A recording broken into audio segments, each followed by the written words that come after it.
विद्यार्थी मित्रों नमस्कार।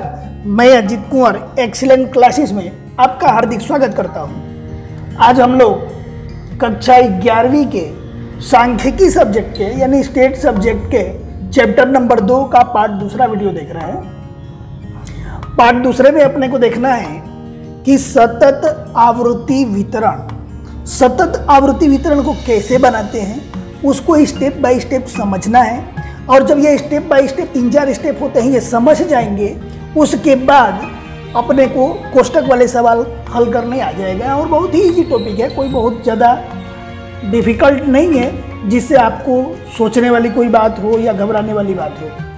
तो चलिए देखते हैं। सबसे पहले क्या दिया गया है, सतत आवृत्ति वितरण। सतत आवृत्ति वितरण कैसे बनाते हैं तो देखिए यहाँ सबसे पहले ये समझिए कि सतत आवृत्ति वितरण कब बनाते हैं, कब आएगा तो सतत आवृत्ति वितरण बनाएंगे।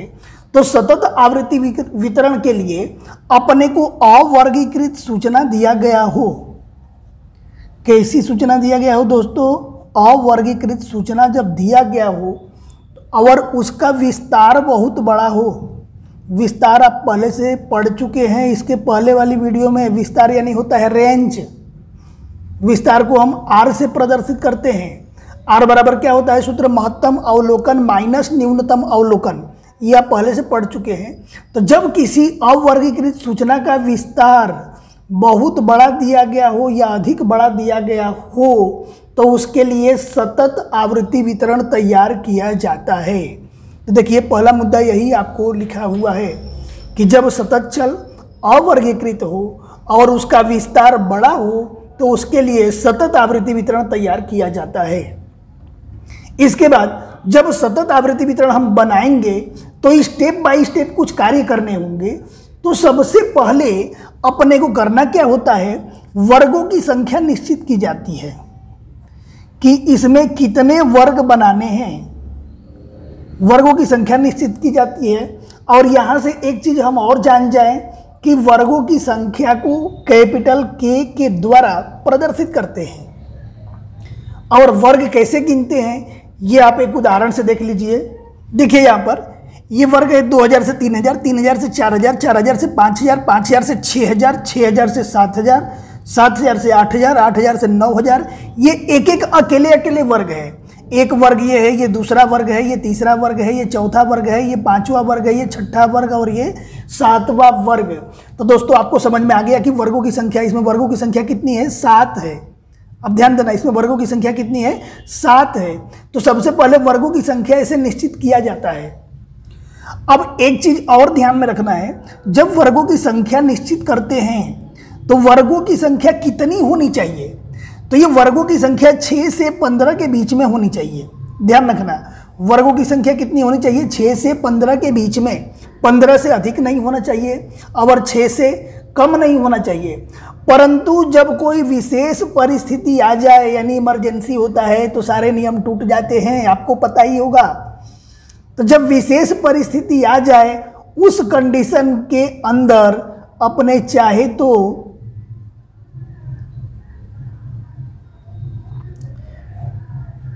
6 से कम वर्ग भी बना सकते हैं। देखिए विशेष परिस्थिति में हम क्या कर सकते हैं, 6 से कम वर्ग ले सकते हैं। और यहाँ अधिक से अधिक 15 दिया गया था, परंतु विशेष परिस्थिति रहेगी तो आप 15 से अधिक वर्ग भी बना सकते हैं।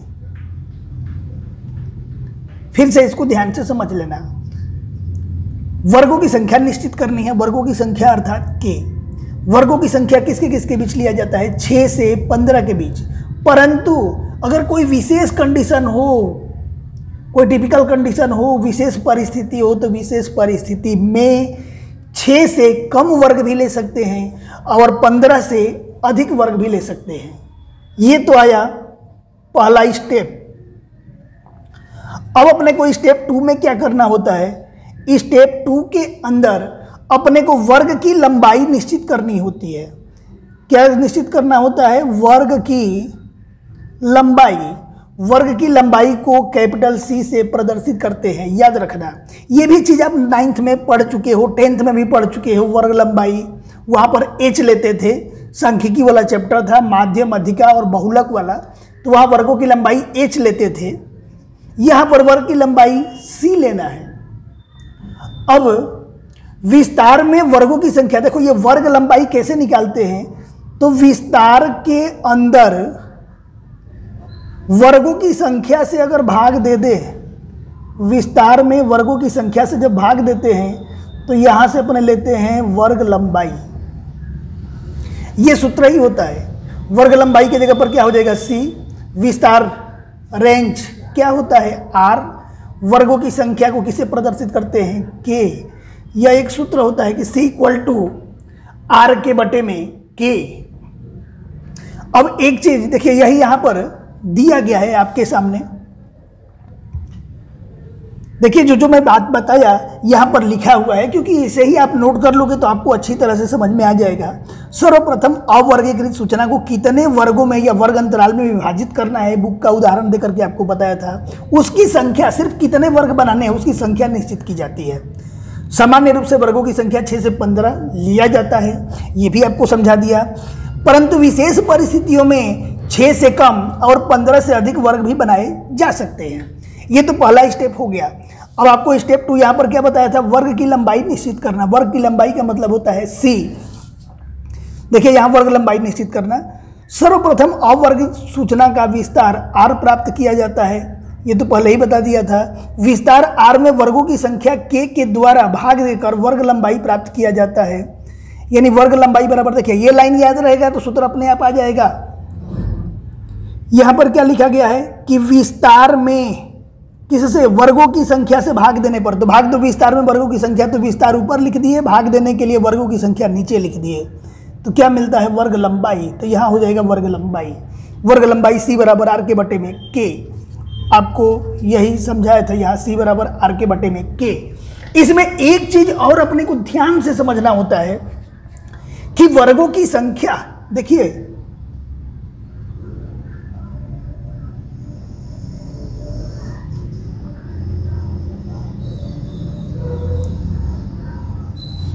और वर्ग लंबाई को इस प्रकार रखा जाता है कि, देखिए किसको किसको, वर्गों की संख्या और वर्ग लंबाई को इस तरह रखा जाता है कि इन दोनों का गुणनफल, इन दोनों का गुणनफल का मतलब क्या हो जाएगा, इन दोनों का गुणनफल, तो यहां पर हम लिख देंगे कि वर्गों की संख्या गुणे वर्ग लंबाई क्या होना चाहिए, ये दोनों बड़ा हो या बराबर हो, किससे, तीसरा क्या बच गया है, विस्तार से।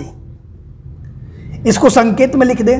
वर्गों की संख्या क्या होता था, वर्गों की संख्या यहां पर हम पढ़े थे k, तो यहां हो जाएगा k इंटू वर्ग लंबाई क्या होता है c, चलो c गुणे k या k गुणे c, एक ही हो जाएगा ck। ये बड़ा होगा या बराबर होगा विस्तार यानी r से। इसको हमेशा आप ध्यान रखना कि वर्गों की संख्या कितनी है, वर्ग लंबाई कितनी है, ये हमेशा बड़ा होगा किससे, r से। आपको उसी उदाहरण से फिर से आपको समझा दे रहा हूं। यहां पर देखिए, यहां पर क्या आया हुआ है, c आया हुआ है। c का मतलब क्या होता है, वर्ग लंबाई। यहां पर वर्ग लंबाई कितना है, तो हम लोग 9वीं में 10वीं में पढ़े थे कि यहां से यहां तक के अंतर को वर्ग लंबाई कहते हैं। ये 2000 है, 3000 है, कितने का अंतर है, 1000 का। तो c की जगह पर लिख देंगे 1000 गुणे k के जगह पर, k की जगह पर वर्गों की संख्या, k क्या होता है, वर्गों की संख्या, ये अभी हम लोग पढ़ चुके हैं। तो k की जगह पर देखो तो 1 2 3 4 5 6 7, ये कितना हो जाएगा 7। ये बड़ा होगा या बराबर होगा विस्तार r का। तो r कैसे निकालते हैं, तो महत्तम अवलोकन माइनस न्यूनतम अवलोकन।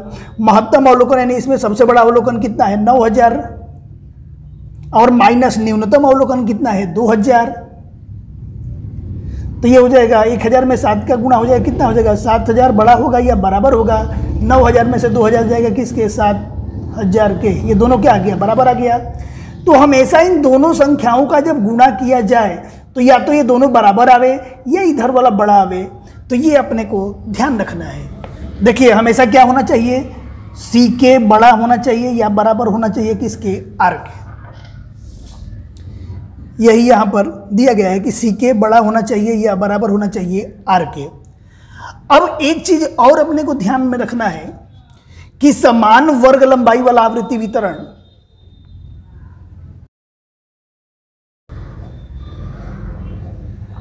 समान वर्ग लंबाई वाला आवृत्ति वितरण किसके कहेंगे? तो जिसकी वर्ग लंबाई एक समान हो सबका। देखिए यहां से यहां तक वर्ग लंबाई कितने की है? 2000 से 3000। इसकी वर्ग लंबाई कितने की है? 1000 की। 3000 से 4000, यहाँ भी 1000 का अंतर है, यहाँ भी 1000 का अंतर है, यहाँ भी 1000 का अंतर है, सबका चेक करना पड़ेगा। 6000 है, यहाँ 7000 है, दोनों के बीच में कितने का अंतर है? 1000 का। यहाँ भी 1000 का अंतर है और यहाँ भी 1000 का अंतर है। सभी जगह पर 1000 का अंतर आ रहा है, तो इसलिए हम इसको क्या कहेंगे? समान वर्ग लंबाई वाला, यानी इसकी वर्ग लंबाई समान है। तो यही यहाँ पर परिभाषा दिया गया है आपके सामने कि सतत आवृत्ति वितरण में प्रत्येक वर्ग की लंबाई समान हो, जो 1000 आ रहा था उदाहरण में, उसे समान वर्ग लंबाई वाला आवृत्ति वितरण कहते हैं। ठीक है, लेकिन जब सूचना का विस्तार बहुत ज़्यादा बड़ा मिल जाता है तो उस समय समान वर्ग लंबाई वाला नहीं बनाते हैं, उस समय असमान वर्ग लंबाई वाला अपने को बनाना होता है। और असमान वाला वर्ग लंबाई वाला आपको एक एग्जाम्पल बता दे रहा हूं। ये एग्जाम्पल आपके सामने है, यहां लिखा गया है 0, यहां लिखा गया है 20। कितने का अंतर है? 20 का। यहां लिखा गया है 20, यहां लिखा गया है 50। इनकी वर्ग लंबाई यानी दोनों के बीच का अंतर कितना है? 30। वर्ग लंबाई 30 है। यहाँ 50 है, यहाँ पे 70। दोनों की वर्ग लंबाई, दोनों का अंतर कितना है? 20। यहाँ 70 है, यहाँ 90 है। 70 से 90 के बीच में कितने का अंतर है? 20 का।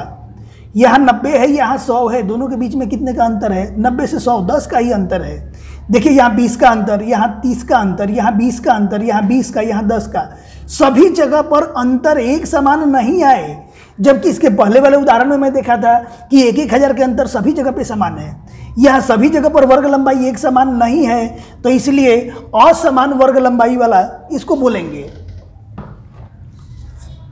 तो देखिए यहां पर क्या दिया गया है कि यदि सूचना का विस्तार अधिक बड़ा हो तो वर्ग लंबाई असमान होती है, जिसे असमान वर्ग लंबाई वाला आवृत्ति वितरण कहते हैं। एक एक वाक्य में या विकल्प के लिए ऐसा पूछा जा सकता है कि असमान वर्ग लंबाई क्या है? असमान वर्ग लंबाई किसे कहते हैं? जिसमें विस्तार अधिक हो और वर्ग लंबाई असमान हो। अब देखिए वर्ग की सीमा होती है और वर्ग की सीमा दो प्रकार की होती है, और ये दोनों प्रकार कौन कौन से हैं? पहला होता है अधः सीमा, दूसरा होता है ऊर्ध्व सीमा। उदाहरण के लिए आपको एक वर्ग में यहां पर बना दे रहा हूं, जैसे मान के चलो कि 0 से 5, 5 से 10, 10 से 15, 15 से 20 और 20 से 25। तो यहां पर देखिए एक वर्ग लिया जाए, जैसे मान के चलो ये वर्ग हमने ले लिया, तो इस वर्ग में अधः सीमा क्या है? तो जो इस वर्ग में छोटी वाली संख्या है उसको अधः सीमा कहा जाता है। तो इस वर्ग की अधः सीमा कितनी हो जाएगी? अधः सीमा हो जाएगी 5। और इस वर्ग की ऊर्ध्व सीमा यानी बड़ी वाली संख्या कितनी हो जाएगी? 10। याद रखना, जैसे ये वर्ग है, इस वर्ग की अधः सीमा कितनी होगी? तो अधः सीमा छोटी वाली संख्या होती है, 20 हो जाएगी। ऊर्ध्व सीमा कितनी होगी? तो बड़ी वाली संख्या को ऊर्ध्व सीमा कहते हैं, ये हो जाएगा 25। तो देखिए ये हम लोग पढ़े कि वर्ग की सीमाएं दो प्रकार की होती है, एक अधः सीमा और दूसरा ऊर्ध्व सीमा। अब इसके आगे पढ़ेंगे कि सीमाओं के आधार पर वर्ग कितने प्रकार के होते हैं। तो देखिए यहां पर लिखा गया है कि सीमाओं के आधार पर वर्गों के दो प्रकार होते हैं, यानी वर्ग दो प्रकार के होते हैं। कौन कौन? एक होता है निवारक वर्ग और दूसरा होता है अनिवारक वर्ग। देखिए ये वर्गों के नाम है, तो आपको समझना कम, याद तो करना ही पड़ेगा कि वर्ग के जो दो प्रकार हैं क्या क्या नाम है उनके। निवारक वर्ग और दूसरा अनिवारक वर्ग। अब ये निवारक वर्ग क्या है, नाम आपको याद करना पड़ेगा। आपको वर्ग दिखा करके समझा दूंगा, वो चीज आपको समझ में आ जाएगा कि निवारक वर्ग ये है कि नहीं है, लेकिन वर्ग का नाम निवारक है, वर्ग का नाम अनिवारक है, ये आपको याद करना पड़ेगा। तो देखिए अब पढ़ते हैं निवारक वर्ग किसे कहते हैं। सबसे पहले ये जान जाइए कि निवारक वर्ग का इंग्लिश में नाम एक्सक्लूसिव क्लास होता है। अब इसकी परिभाषा यहां पर क्या लिखने को दी गई है कि किसी भी वर्ग की ऊर्ध्व सीमा एवं उसके बाद का मतलब उसके नीचे के वर्ग की अधः सीमा। इसके पहले हम लोग पढ़े थे ऊर्ध्व सीमा क्या होता है, अधः सीमा क्या होता है। दोनों समान हो तो उसे निवारक वर्ग कहते हैं। अब देखिए एक उदाहरण से मैं आपको समझा दे रहा हूं। यहां पर उदाहरण है किसी भी वर्ग की, तो हम एक वर्ग मान ले रहे हैं। जैसे मान लो कि एक वर्ग लिया ये 10 से 15 वाला।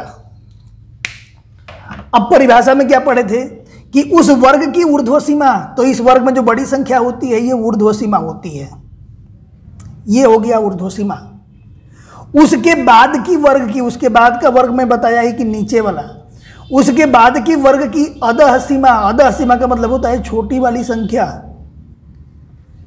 दोनों समान हो तो उसे निवारक वर्ग कहते हैं। देखिए ये दोनों समान है, दोनों समान है, दोनों 15 है, दोनों का मान बराबर है, तो इस वर्ग को हम कहेंगे निवारक वर्ग। तो देखिए यहाँ 0 से 5, 5 से 10, 10 से 15, 15 से 20, 20 से 25, 25 से 30, ये पूरे वर्ग को हम कहेंगे कि ये निवारक वर्ग है। देखिए किसी भी वर्ग की जो पहली संख्या होती है वो अधः सीमा होती है, किसी भी वर्ग की जो बाद वाली संख्या होती है, बड़ी संख्या होती है, वो ऊर्ध्व सीमा होती है। फिर से ध्यान से समझ लो, छोटे टेक्निक से आप समझ लो। यहां पर कहां पे खत्म हुआ है? 5 पे, और अगला स्टेप 5 से ही शुरू हो रहा है, तो उसको हम क्या कहेंगे? निवारक वर्ग। समझने के लिए ये ऐसे क्रॉस में देखो, दोनों संख्या बराबर है, निवारक वर्ग है। यहां भी क्रॉस में दोनों संख्या बराबर है, निवारक वर्ग। यहां भी दोनों संख्या बराबर है, निवारक वर्ग। यहां भी ये दोनों संख्या बराबर है, निवारक वर्ग। ऐसे भी आप समझ सकते हैं। तो अब दूसरा हम पढ़े अनिवारक वर्ग किसे कहते हैं, क्योंकि वर्गों के 2 प्रकार थे, एक निवारक और दूसरा अनिवारक। निवारक वर्ग को तो हमने समझ लिया, अब पढ़े अनिवारक वर्ग के बारे में। सबसे पहले ये जान जाओ कि अनिवारक वर्ग का इंग्लिश नाम क्या है? इन एक्सक्लूसिव क्लास। अब इसकी परिभाषा क्या दिया गया है? तो इसकी परिभाषा ऐसा दिया गया है कि किसी एक वर्ग की ऊर्ध्व सीमा, ऊर्ध्व यानी बड़ी वाली संख्या, बाद वाली संख्या, उसके तुरंत बाद की यानी तुरंत नीचे की अधः सीमा समान न हो। देखिए यहां पर दिया गया है समान न हो, यहां पर क्या था? समान हो। यहां पर क्या था? समान न हो, अर्थात भिन्न हो यानी अलग अलग हो, तो उसे अनिवारक वर्ग कहते हैं। अब देखिए यहां पर इसका भी एक एग्जाम्पल मैं बता दे रहा हूं। ये एग्जाम्पल है, इसमें कोई भी आपको एक वर्ग ले लेना है, क्योंकि परिभाषा के अंदर क्या दिया गया है? किसी एक वर्ग की ऊर्ध्व सीमा, कोई भी एक वर्ग हो। जैसे मान लो कि वर्ग हमने ले लिया 10 से 14। अब जैसा जैसा यहां परिभाषा में दिया गया है उसकी ऊर्ध्व सीमा जानते हो कि बड़ी वाली संख्या को ऊर्ध्व सीमा कहते हैं, और उसके तुरंत बाद के वर्ग की, तुरंत बाद यानी नीचे वाले वर्ग की अधः सीमा, नीचे वाले वर्ग की अधः सीमा यानी छोटी वाली संख्या समान न हो। देखिए दोनों समान नहीं है, ये 14 है, ये 15 है, ये दोनों समान नहीं है। तो अब ऐसे वर्ग को हम क्या कहेंगे? अनिवारक वर्ग। अब देखिए 0 से 4, अब यहाँ 4 पे खत्म हुआ, शुरुआत कितने से हो रहा है? 5 से। यह 5 से 9, 9 पे खत्म हुआ, नेक्स्ट स्टेप किससे शुरुआत हो रहा है? 10 से। तो इस वर्ग को हम क्या कहेंगे? अनिवारक वर्ग। फिर से आप ध्यान से समझ लीजिए कि सीमाओं के आधार पर वर्ग 2 प्रकार के होते हैं, निवारक वर्ग, अनिवारक वर्ग। इन दोनों को उदाहरण के साथ समझा दिया गया। अब आप लिख भी लेना, याद भी कर लेना। अब ये सूत्र दिया हुआ है कि वर्ग की अधः सीमा बिंदु कैसे निकालते हैं। सबसे पहले हम सूत्र की सहायता से निकालें, उसके बाद शॉर्टकट टेक्निक यूज करेंगे। कोई भी एक वर्ग ले लिया जाए, जैसे मान लो ये हाईलाइट किया हुआ है, यही वर्ग ले लिया जाए। संबंधित वर्ग की अधः सीमा का मतलब होता है छोटी वाली संख्या, यानी ये कितना हो जाएगा? 10 प्लस उसके ऊपर के वर्ग की, इसके ऊपर यानी ये वर्ग की ऊर्ध्व सीमा, इसका ऊर्ध्व सीमा क्या आएगा? बड़ी वाली संख्या ऊर्ध्व सीमा होती है, कितना हो जाएगा? 9। 10 प्लस 9, और उसके बटे में 2 है तो बटे में 2, 10 9 19, 19 के बटे में जब हम 2 करेंगे तो आ जाएगा 9.5। आपको फास्ट कैलकुलेशन ना आवे, कोई टेंशन की बात नहीं, आपको कैलकुलेटर मिलेगा, कैलकुलेटर से ही आपको कैलकुलेटिंग करनी है। फिर से एक और एग्जाम्पल देख ले, वर्ग की अधा सीमा बिंदु कैसे निकालेंगे। अब हम दिया जाता है वर्ग कि वर्ग 20 से 24 का या 12 आवृत्ति वाले वर्ग का अधा सीमा बिंदु ज्ञात करो। सूत्र के अनुसार निकाले। संबंधित वर्ग की अधा सीमा, ये संबंधित वर्ग है यानी इसका अधा सीमा बिंदु निकालना है। तो इसकी अधः सीमा जब कहा जाए, अधः यानी होता है छोटा वाला, अधः का मतलब ये छोटा होता है, अधः यानी कितना हो जाएगा यहाँ पे 20 प्लस उसके ऊपर के वर्ग का, इसके ऊपर कौन सा वर्ग है ये वाला ऊर्ध्व सीमा, इसका ऊर्ध्व सीमा कितना है 19 और यहाँ बटे में 2, 20 और 19 कितना हो जाएगा ये 39 हो जाएगा, 39/2 कितना हो जाएगा 19.5, 19.5 इसका आंसर हो जाएगा। ये क्या निकाले हम लोग, वर्ग की अधः सीमा। अब निकाले वर्ग की ऊर्ध्व सीमा बिंदु।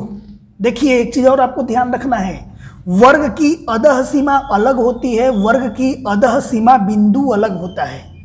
उदाहरण के रूप में इस वर्ग की अधः सीमा पूछा जाएगा तो अधः सीमा दिया गया है 10, लेकिन अधः सीमा बिंदु जब पूछा जाएगा तो अधः सीमा बिंदु यहाँ हम पर कैलकुलेशन करके कितना लाए थे 9.5। ऐसे ही यहाँ सेकंड एग्जाम्पल, इस वर्ग की अधः सीमा कितना है 20, परंतु अधः सीमा बिंदु पूछा गया तो सूत्र में हम कीमत रख करके लेके आए कितना आया 19.5। अब अपने को क्या निकालना है, वर्ग की ऊर्ध्व सीमा बिंदु। वर्ग की ऊर्ध्व सीमा बिंदु कैसे निकालेंगे, इसका भी यहाँ पर सूत्र दिया गया है। उदाहरण के रूप में जैसे मान के चलो कि ये वाला है, इस वर्ग का ऊर्ध्व सीमा बिंदु निकालना है तो सूत्र में हम लोग कीमत रखते चले। क्या दिया गया, संबंधित वर्ग की ऊर्ध्व सीमा, ये संबंधित वर्ग है, ऊर्ध्व सीमा कितना है 9 प्लस उसके बाद की वर्ग की, उसके बाद की वर्ग का क्या आता है अधः सीमा 10, यहाँ पे दिया गया उसके बाद की वर्ग की अधः सीमा, तो इसके बाद की वर्ग की अधः सीमा कितना आ रहा है 10, 10 9 19, 19 के बटे में 2, ये हो जाएगा 9.5। अब एक चीज आपको बता दूं, अभी तक हम लोग सूत्र से पढ़ रहे थे, अब छोटा सा टेक्निक बता रहा हूं आपको। जैसे मान के चलिए कि ये वाला वर्ग है जो हाईलाइट किया गया है, इस वर्ग की अगर अधः सीमा पूछा जाए तो अपने मगज में आपको ये ध्यान रखना है कि अधः सीमा का मतलब होता है कम, कम वाला, कम के लिए हम क्या करते हैं माइनस, और ऊर्ध्व, ऊर्ध्व यानी होता है ऊंचा, ऊंचा यानी अधिक होगा, और अधिक के लिए हम क्या करते हैं प्लस करते हैं। तो ऊर्ध्व सीमा बिंदु अगर पूछा जाएगा तो उसके लिए क्या करेंगे प्लस, और संख्या कितनी प्लस माइनस करनी है तो 0.5, याद रखना 0.5 प्लस माइनस आपको करना है। तो देखिए शॉर्टकट टेक्निक में तो सब लोग आगे रहते हैं कि हाँ सर शॉर्टकट जल्दी बताओ, बाकी बाद में। तो अब यहाँ पर हम लोग किसका निकाले थे, ये हम लोग निकाले थे ये 10 और 14 का, 10 और 14 का हम लोग सबसे पहले अधः सीमा बिंदु निकाले थे। अधः सीमा कितना दिया गया है, इसका 10 दिया गया है। अधः सीमा कितना दिया गया है 10। अधः सीमा के लिए क्या करना है, कम करना है यानी माइनस करना है, कितना 0.5। तो यहां पर देखो 10 माइनस 0.5, आंसर आ जाएगा 9.5 या 9.5। देखिए यहां कैलकुलेशन करके हम कितना लेके आए थे 9.5। दूसरा भी देखो, ये वाला वर्ग है, इस वर्ग की अधः सीमा बिंदु ज्ञात करनी थी। अधः सीमा बिंदु के लिए अधः यानी अपने को करना क्या है, कम करना है, माइनस करना है 0.5। अधः सीमा की बिंदु यानी अधः सीमा कितना है 20, तो 20 में से 0.5 माइनस कर देंगे तो 19.5 आंसर आ जाएगा। देखिए यहाँ पर 19.5 करके देख लो, 20 माइनस 0.5 19.5 आपके सामने। यानी अब देखो इस तरह से प्रश्न अगर पूछा जाए कि वर्ग 10 से 14 का अधः सीमा बिंदु बताओ। फिर ऐसे प्रश्न पूछ दिया जाए कि वर्ग 15 से 19 का 15 से 19 का कौन सा बिंदु बताना है, ऊर्ध्व सीमा बिंदु बताओ। अब देखिए कितना आसानी से अब ये हो रहा है। ये बताओ अधः का मतलब क्या होता है, छोटा वाला, इसमें छोटी संख्या क्या है 10 है, तो यहां पर ले लेंगे 10, और छोटा वाला अधः सीमा कम होता है, कम के लिए माइनस करते हैं तो माइनस 0.5, 10 में से 0.5 माइनस कर देंगे 9.5 आंसर हो जाएगा। इस वर्ग में ऊर्ध्व सीमा बिंदु ज्ञात करना है। ऊर्ध्व का मतलब होता है बड़ी वाली संख्या, तो बड़ी वाली संख्या कितना दिया गया है 19, और ऊर्ध्व के लिए ऊर्ध्व बड़ा होता है प्लस करते हैं, तो यहाँ प्लस 0.5, 19 में 0.5 जोड़ देंगे तो कितना आएगा 19.5। अब एक चीज और याद रखना है कि शॉर्टकट कहीं कहीं पे काम नहीं आती, हर जगह काम नहीं आती। ये कहाँ पे काम आती है, तो यहाँ देखो 0 से 4, यहाँ 5 से 9, यहाँ से यहाँ तक कितने का अंतर है, सिर्फ 1 का अंतर है। जिसमें 1 का अंतर हो तो ही ये टेक्निक काम आएगी, लेकिन आपके बुक के अंदर 99.9% सब में 1 का ही अंतर दिया गया है, इसलिए आपको लगभग हर जगह ये काम आएगी, याद रखना है।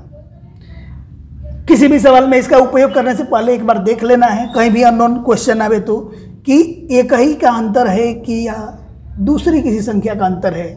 अगर 1 का अंतर होगा तो यही टेक्निक यूज कर लेना है।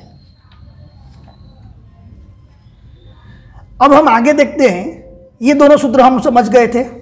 एक एक सवाल, वर्ग की ऊर्ध्व सीमा बिंदु बराबर अधः सीमा बिंदु प्लस वर्ग लंबाई। एक और प्रश्न यहीं पर, मतलब एक प्रश्न नहीं है, ये सूत्र है। तो अगर अधः सीमा बिंदु दिया गया हो, वर्ग लंबाई दिया गया हो, दोनों को जोड़ देंगे तो ऊर्ध्व सीमा बिंदु आ जाता है। इसको तो आप याद कर लेना, इसे भी समझ में आ जाएगा। अब ये है वर्ग लंबाई। वर्ग लंबाई अर्थात क्या, तो वर्ग लंबाई की परिभाषा हम क्या देते हैं, तो वर्ग लंबाई की परिभाषा ये देते हैं कि वर्ग की ऊर्ध्व सीमा बिंदु और अधः सीमा बिंदु, देखिए यहाँ पर एक ही वर्ग का अधः सीमा बिंदु यहाँ पर निकाला जाए तो 9.5 आया। इसी वर्ग का ऊर्ध्व सीमा बिंदु अगर निकाला जाएगा तो कितना हो जाएगा 14.5।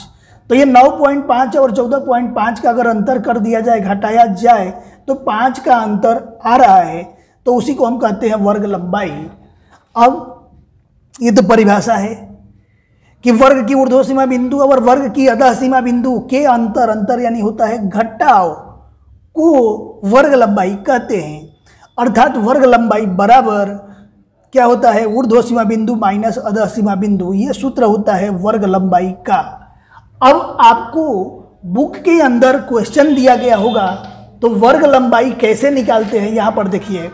वर्ग लंबाई का मतलब हम लोग 9th में 10th में हर जगह पढ़े हुए हैं। विद्यार्थी मित्रों 10th के अंदर सांख्यिकी वाले चैप्टर में, आंकड़ा शास्त्र वाले चैप्टर में मध्यका और बहुलक जब हम पढ़ते थे तो वहां पर एक शब्द आता था एच, ठीक है, एच आता था। एच को वर्ग लंबाई कहा जाता था। वही यहाँ पर वर्ग लंबाई सी के नाम से पढ़ना है, नया कुछ नहीं है। देखिए जैसे ये वर्ग है 20 से 25, इनके बीच कितने का अंतर है 5 का, तो इसकी वर्ग लंबाई सी बराबर हो जाएगा 5। वर्ग लंबाई यही है। यहाँ भी देखिए 0 से 5 दिया गया है। इन दोनों संख्याओं के बीच में कितने का अंतर दिया गया है 5 का, तो यहां लिख देंगे सी बराबर 5। तो ये हमने वर्ग लंबाई को पढ़ लिया। अब पढ़ना है अपने को मध्य मूल्य अथवा मध्य बिंदु। ये भी हम लोग 10th में पढ़ चुके हैं, सिर्फ नाम आपके लिए नया दिख रहा होगा। देखिए मध्य मूल्य हम कैसे निकालते थे। अगर इस तरह से कोई क्वेश्चन दिया जाता था, आवृत्ति दिया जाता था, आपसे ऐसा कहा जाता था कि आप मध्य ज्ञात करो यानी माध्य ज्ञात करो, तो सबसे पहले यहाँ पर हम निकालते थे एक्सआई। एक्सआई में क्या करते थे, इन दोनों को जोड़ के 2 से भाग, 0.5 जोड़ेंगे 5, 5 में 2 का भाग दे देंगे तो 2.5 यहाँ लिखते थे। 10th का सवाल आपको याद आ गया होगा। यहाँ पर देखिए 5 और 10 कितना हो जाएगा, जोड़ेंगे तो 15, 15 में 2 का भाग दे देंगे तो हो जाएगा 7.5। अब यहां पर कितना दिया गया है 10 और 15 25, 25 में 2 का भाग देंगे तो कितना हो जाएगा 12.5। 2.5 7.5 12.5 यानी 5 के अंतर से बढ़ रहा है, तो यहां हो जाएगा 17.5। यहाँ पर हो जाएगा 22.5, ऐसे मैं लिखवाता था 10th के अंदर। यहाँ पर हो जाएगा 27.5। ये है मध्य मूल्य अथवा मध्य बिंदु। ये कैसे निकाला गया? तो यहाँ पर देखो, ये अधः सीमा ऊर्ध्व सीमा को जोड़ करके और 2 से भाग दिया गया। 2 ही संख्या थी, दोनों को जोड़ा गया इस तरह से कि 0 + 5 के बटे में 2। 2 ही संख्या है, दोनों को जोड़ के 2 से भाग दो, अथवा 3 संख्या दिया गया हो, तीनों को जोड़ो 3 से भाग दो, तो उसको औसत निकालना कहते हैं। तो ये क्या है? औसत है। तो यही यहाँ पर परिभाषा दिया गया है कि वर्ग की सीमा का मतलब अधः सीमा और ऊर्ध्व सीमा के औसत को वर्ग का मध्य बिंदु कहते हैं। वर्ग का मध्य मूल्य निकालने के लिए सूत्र क्या होता है कि ऊर्ध्व सीमा का मूल्य माइनस अधः सीमा का मूल्य, और यहाँ पर मैं लिखने में मिस्टेक कर दिया हूँ कंप्यूटर से, बटे में 2। अब दोस्तों, ऊर्ध्व सीमा और अधः सीमा ज्ञात करने के लिए 2 सूत्र और है। ऊर्ध्व सीमा ज्ञात करने का सूत्र होता है कि मध्य मूल्य प्लस 1/2 वर्ग लंबाई। अधः सीमा बराबर सूत्र होता है मध्य मूल्य माइनस 1/2 गुणे वर्ग लंबाई। इसको सिर्फ याद कर लेना, क्योंकि सूत्र तो आपको याद करने ही पड़ेंगे।